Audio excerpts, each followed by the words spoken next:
Hello বন্ধুরা, good morning good morning good morning. সকাল থেকে ঝাঁটা নাতা দেখাচ্ছি না, সকাল থেকে ঝাঁটা নাতাই দেখাচ্ছি। তার কারণ হচ্ছে আজকে সোমবার, সকাল সকাল উঠে পড়েছি। তো এখন ঘর ঝাড় দিয়ে ঘর দৌড়গুলো মুছে নিচ্ছি। যেহেতু আজকে সোমবার, পুজো আছে, তো পুজোটা আমি করব না, করবে কান্তিবাবু। তার জন্য সকাল সকাল ঘর দুয়ার মুছে ওকে স্নান করে ও তারপরে পুজো করে নেবে। আমি তো যেহেতু 12টার পর করি, তোমরা জানো, কিন্তু আজকে 12টার পর করব না। আজকে ওর টিফিন খাওয়ার ব্যাপার থাকে, তো তার জন্য সকাল সকাল পুজোটা করে নেব। তো এদিকে আমার ঘর দূর মোছা হয়ে গেল, ওদিকে খালি বোতলগুলো নিয়ে চলে গেলাম জল ভরবো। আর ওই যে বাটিটা, ওটা কেন নিয়ে গেলাম না জানো তো, ওটার মধ্যে দই দই চিড়ে মেখে আমি একে দিয়েছিলাম, বুচুকে দিয়েছিলাম, কিন্তু আমার বুচু খায়নি। আর দেখো সকালবেলায় ঘর মোছা হয়ে গেলে কি পরিষ্কার লাগে না ঘর দুয়ার।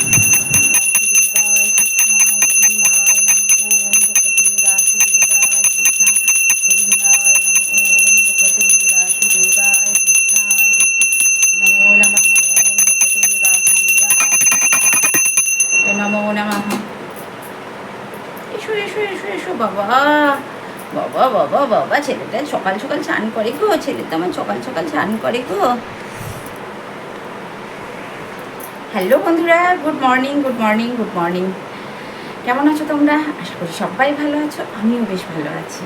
আজ হচ্ছে সোমবার, শ্রাবণ মাসের চতুর্থ সোমবার। বারবার বলছি, বাংলা মাস অনুযায়ী শ্রাবণ মাসের চতুর্থ সোমবার আজ হচ্ছে।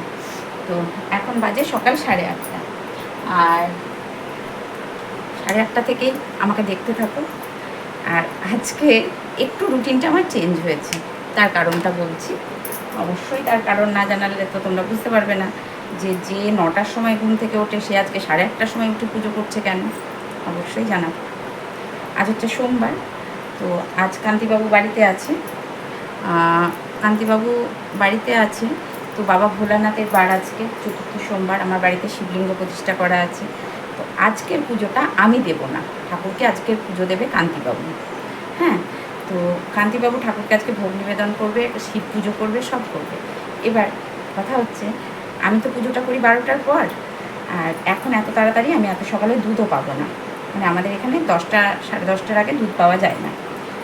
আর দ্বিতীয় কথা হচ্ছে, কান্তিবাবু মেডিসিন নেই, উনি তো অসুস্থ, হার্টের পেশেন্ট। তোমরা সবাই জানো কান্তিবাবু অসুস্থ, হার্টের পেশেন্ট। তো কান্তিবাবু পুজো করবে, যার জন্য আজকের পুজোটা 9টার আগেই হবে, মানে 9টার মধ্যে হবে। ও গেছে বাজারে, বাজার থেকে আসবে, এসে পুজো করবে। তো আমি যতটা পেরেছি গুছিয়ে গাছিয়ে রাখলাম। আর আমি পুজো দেবো না, যার জন্য উনিই পুজো করবেন আজকে। তো আমার বকুকেও তাই সকাল সকাল উঠিয়ে দিলাম, তাই গপু আমার সকাল সকাল উঠে স্নান করিয়ে দিলাম, কারণ সব ঠাকুরের পুজো হবে, তো গপু কেন না স্নান করে থাকবে। যার জন্য গপু স্নান টান করে সোনা বাবু হয়ে পাউডার মেখে এই যে গপু রেডি। এবার গপুকে আমি গপুর পুজোটা করবো। যে সোনা বাবা তো আমার রেডি হয়ে গেছে, তো আমি এখন গপুর পুজোটা করব, কিন্তু কান্তিবাবু এসে অন্য ঠাকুরদের পুজো করবে, আমি দেখিয়ে দেখিয়ে দেবো। আর আরেকটা কথা হচ্ছে, তুলসী পাতাগুলো ফেলে দিতে হবে। কান্তিবাবু আজকে যেহেতু বাড়ির পুজো করবে, বাবার পুজো করবে, ওম ভগবতী বাসুদেবায় নমঃ, ওম ভগবতী বাসুদেবায় কৃষ্ণায় গোবিন্দায় নমো নমঃ। বছো বছো বছো বছো বছো বছো বছো, বাবা বাবা বাবা বাবা, ছেলেটা আমার সোনা বাবাটা আমার।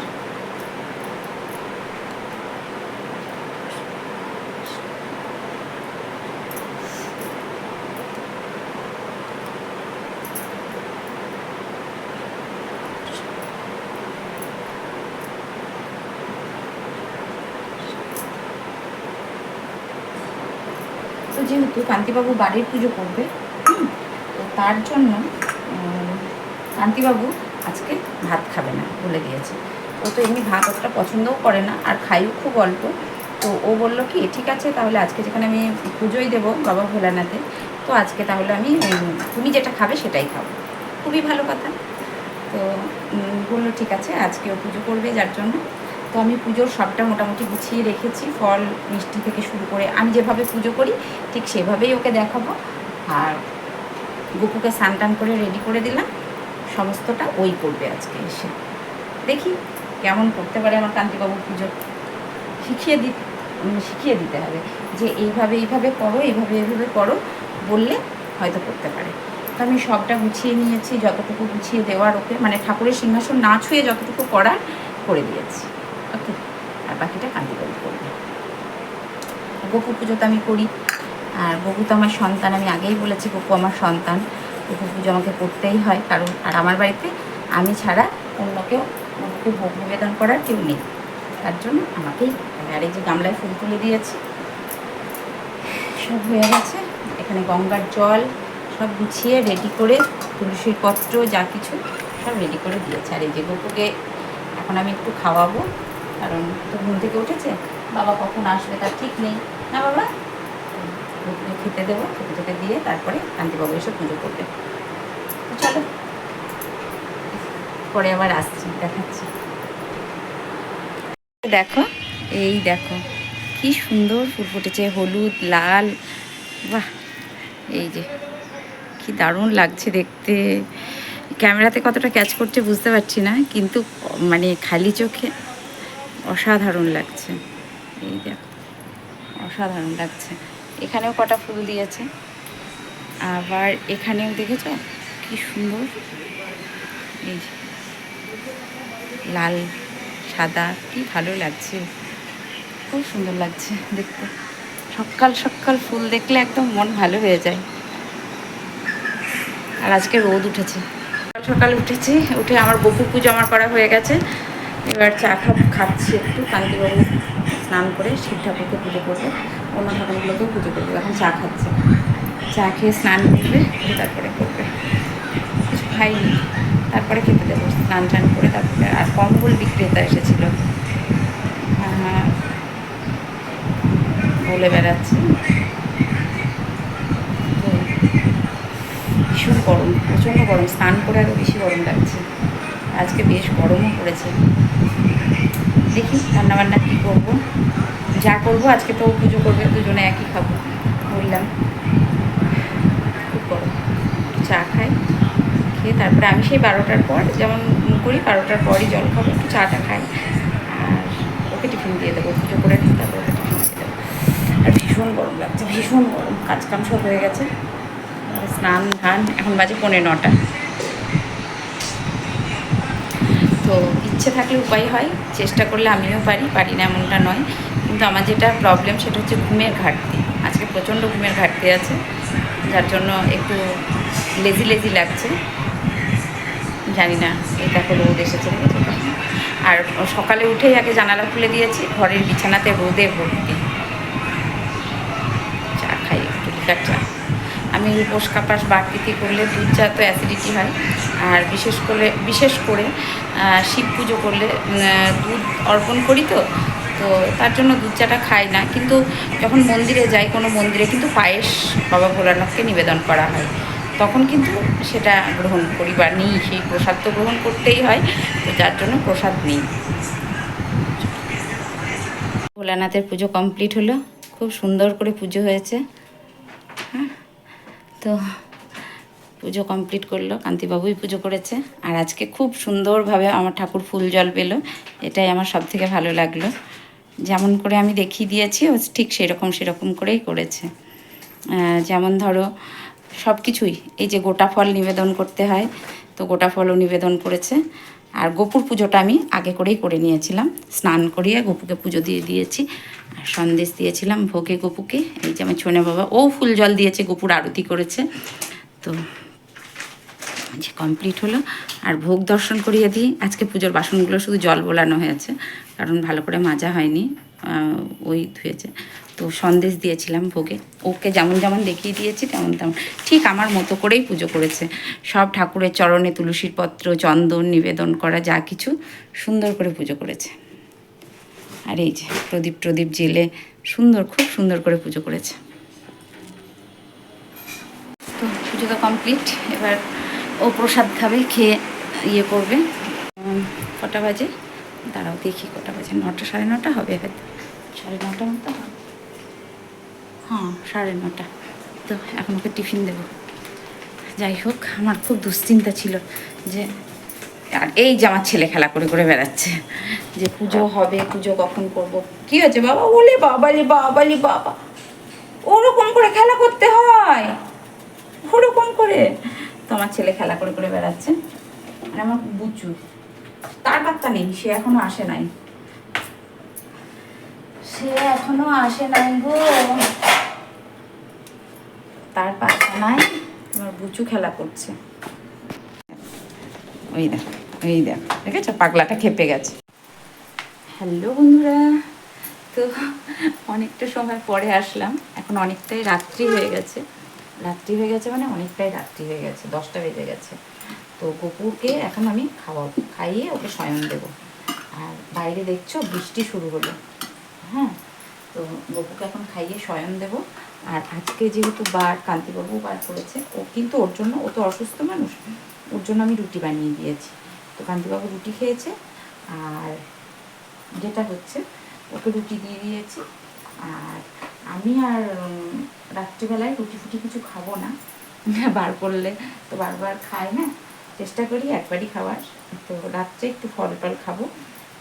তো গপুকে এখন খাইয়ে দিই, তারপরে গপুকে সন্দেশ দিলাম। কৃষ্ণায় বাসুদেবায় হরে পরমাত্মনি প্রণতঃ ক্লেশনাশায় গোবিন্দায় নমো নমঃ।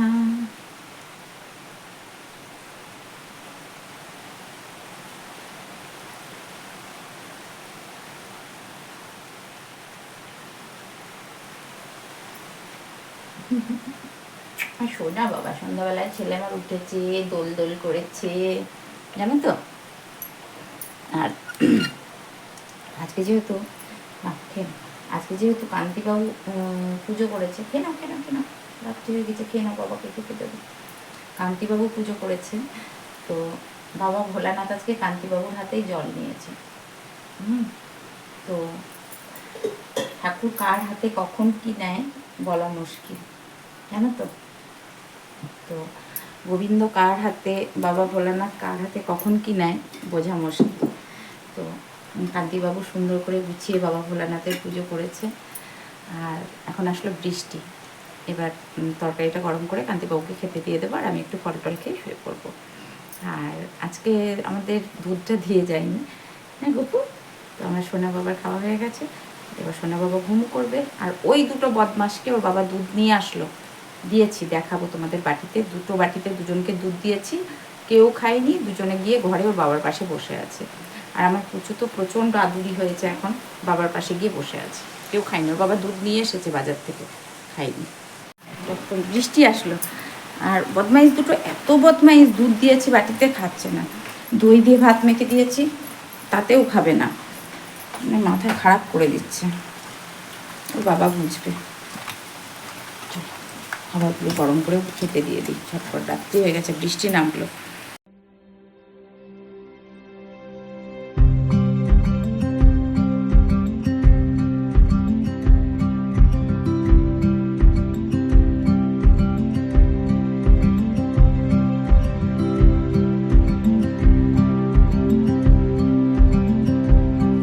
আমি উঠে পড়েছি, আমার কাছে শুয়েছিল, যেই আমি উঠে পড়েছি ও উঠে পড়েছে। দেখি বাবা, দেখি মুখ, দেখি। মানে ওরা এতটা বোঝে তুমি ভাবতে পারবে না, এতটা ওরা বোঝে। তুমি যখন ডাকবে চলে আসবে, যখন যা বলবে চলে আসবে, মানে প্রচণ্ডভাবে ওরা বোঝে। যদি বলি বাবাই এদিকে চলে এসো, ওখানে যাবে না, চলে আসবে। যদি বলি ভাত দিয়েছি খেয়ে নাও, বকা, সব থেকে বেশি বোঝে হচ্ছে বকা দিতে, খুব অভিমান। এইটা আমার বুচুরও তো অভিমান নেই, বুচুর অত অভিমান টভিমান নেই, এইটা খুব অভিমান।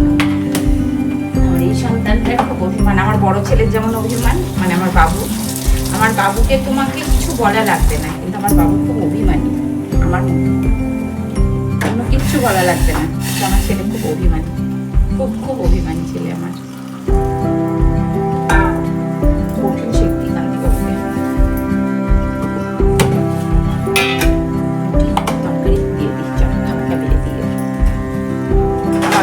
ছেলে খুব অভিমানী, এমনি অন্য কিছু না, খুব এমনি কোনো ব্যাপার না, খুব ভালো ছেলে, তুমি যা বলবে তাই শুনবে। কিন্তু আমার ছেলেটা একটু অভিমানী বেশি, মানে কি বলবো, আমার মতো খানিকটা হয়েছে। আর এদিকে খুবই সহজ সরল, খুব সহজ সরল, কিন্তু খুব অভিমানী। অভিমানটা বেশি করে বাবার থেকে। বাবা কিছু বললে, মা কিছু বললে একটু অভিমান হয়। বাইরের লোকের উপরে অভিমান নেই, এই বাবা মা বললে তখন একটু অভিমান হয় আমার ছেলে। আর সব থেকে যেটা প্লাস পয়েন্ট, নিজের ছেলে বলে বলছি না, আমি আমার ছেলের চোখে কোনোদিন টাকা পয়সা দিয়ে লোকটা এইটা না যে তোমাদের বলে বোঝাতে পারবো না। এটা যে আমার কতখানা গর্বের বিষয়, এটা আমি অবাক হয়ে যাই ভাবলে যে ওর কাছে ওকে কোনোদিন টাকা পয়সার জন্য, যে অনেক বাচ্চাগুলো থাকে না যে আমার টাকা হবে, আমার পয়সা, ওর টাকা পয়সার উপরে আমার ব্যাগে আগে যখন টাকা থাকতো স্কুলে যেত, আগে যখন এই যে এই স্কুলে পড়তো তখন যেত, তখন ওকে বলতো আমার টাকা দাও, আমার ব্যাগের মধ্যে আছে নিয়ে নাও। ও নিত, কিন্তু যতটুকু ওর দরকার 5 টাকা 5 টাকাই নিত, তার বেশি কিন্তু কোনো দিন একটা পয়সা, আমার ব্যাগে তো অনেক টাকা থাকতো, কোনো দিন নিত না। অনেক টাকা বলতে গেলে কি, আমরা যেমন মধ্যবিত্ত ফ্যামিলিতে 1000 টাকা তো থাকেই একটা বাড়িতে ব্যাগে, পার্সে, সেখান থেকে ওর যতটুকু প্রয়োজন ও ঠিক ততটুকুই নিত, তার বেশি নিত না। ওই 5 টাকা দরকার 5 টাকায়, তার বেশি নেব না। কই কই এসো, খাবার দিয়েছি, তো তার বেশি নিত না। এটা নিয়ে আমার ছেলের উপর আমার খুব গর্ব, সত্যি কথা। কারণ আমার ছেলেকে সে তুমি যে যাই বলুক না কেন, কেউ টাকা পয়সা দিয়ে আমার ছেলেকে কিনতে পারবে না। এটুকু মানে ওর কোনো দিন কোনো পয়সায় কোনো কিছুতে লোভ নেই। এমনকি ওর বাবা যদি বলে বাবু টাকা নে, বাবু এটা নে, না বাবা লাগবে না, আমার আছে, আমার আছে, বাবা লাগবে না, বাবা লাগবে না, 5টা পয়সা বেশি নেয় না। আর ওই দেখো দেখেছো, ওর বাবা উঠেছে, বাবার পেছন পেছন ছুট লাগালো, যেখানে ওর বাবা সেখানেও। তো চলো, কান দিকে রুটি তরকারিটা দিয়ে দিয়েছি, আর আমার দুটো ইয়েটা বের করি, একটু প্রোটিন শেক গুললাম, আর ওটাই খেয়ে নেবো। কারণ ওই ইয়ে নেই, দুধ দিয়ে যায়নি আজকে, এটা একটা প্রবলেম। শান্তিরা আমার দুজনের খাওয়া হয়ে গেছে, আমারও হয়ে গেছে। এই যে প্রোটিন শেক একটু বললাম, একটু খাবো, এটা খেয়ে বাইরে বৃষ্টি হচ্ছে, ওদেরকে ডাকলাম, ওরা আসছে না, বাইরে দুজনে খেলছে।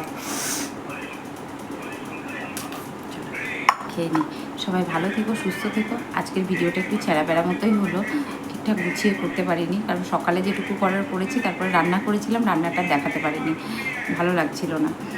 তো দেখা হচ্ছে নেক্সট ভিডিওতে। সবাই ভালো থেকো, সুস্থ থেকো, ভালোবাসায় থেকো। আজকে আমার শরীরটা ভীষণ খারাপ ছিল, যার জন্য সুন্দরভাবে প্রেজেন্টটা করতে পারলাম না। তো নেক্সট ভিডিওতে দেখা হবে। আজকের মতো আসি, টাটা, গুড নাইট, সবাই ভালো থেকো।